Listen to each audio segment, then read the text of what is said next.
Hello students, मिलते हैं आज फिर इंडेक्स को लेकर के आपके पनोरमा के पोएट भाग में। सबसे पहला कविता है आपका गॉड मेड द कंट्री, जिसको लिखा है विलियम कॉपर ने। जिसको किसने लिखा है जी? विलियम कॉपर ने। इस कविता में वो कंपैरिजन करते हैं कि गांव में पहले क्या था और शहर होने के बाद वह क्या नहीं है, और गांव की सुंदरता के बारे में वो बताते हैं कि भगवान ने गांव को बनाया, लेकिन मनुष्यों ने उस गांव को क्या बना दिया? शहर बना दिया।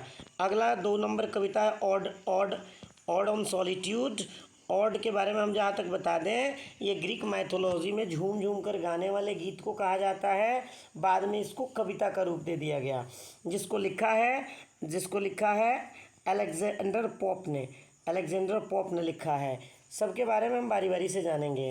अगला है हमारा तीसरा पॉलीथीन बैग की अगर बात करें तो पॉलीथीन बैग हमारे पर्यावरण को कैसे प्रदूषित करता है, इसके ऊपर एक कविता है। जैसे हमारे दिल में दबा हुआ कोई घाव बार बार वापस आ जाता है, वैसे ही पॉलीथीन बैग ज़मीन के सतह में दबे हुए जब उसको खुरोचा जाता है तो वो वापस आ जाता है। जिसको कंपोज किया है दुर्गा प्रसाद पांडा ने। दुर्गा प्रसाद पांडा के बारे में हम आगे जब पाठ में विस्तृत बताएंगे तो बताएंगे। आगे है उसके बाद थीनर देन क्रीजेंट में, जिसमें यह एक हिंदी कविता है और इसको इंग्लिश में किया गया है, जो कि विद्यापति जी की रचना है, जिसमें उन्होंने बताया है कि कृष्ण के वियोग में राधा का क्या स्थिति हो गया है। वही इस कविता का नाम थीनर देन क्रीजेंट है, जिसको कंपोज किया है विद्यापति ने। अगला कविता है द एम्प्टी हार्ट के बारे में अगर बात करें तो इसके स्पीकर हैं प्रिज्मी थुरान बताते हैं कि कैसे एक मनुष्य को जितना ज़्यादा मिलता है वह कैसे उसके मन में असंतोष भरा रहता है। इस कविता का नाम है द एम्प्टी हार्ट।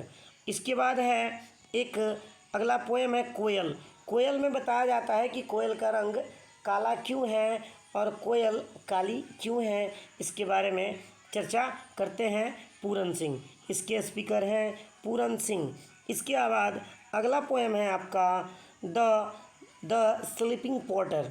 इसमें एक कुली के बारे में बताया गया है कि पूरा दिन काम करते करते उसके शरीर की स्थिति क्या हो गई है, और इसके कंपोज़र हैं लक्ष्मी प्रसाद देवकोटा। और अंतिम एक कविता है आपका मार्था, जिसमें एक सुंदर लड़की के बारे में बताया गया है, जिसको कंपोज किया है वॉल्टर डेला मेयर ने। चलिए धन्यवाद, मिलते हैं फिर अगले वीडियो में।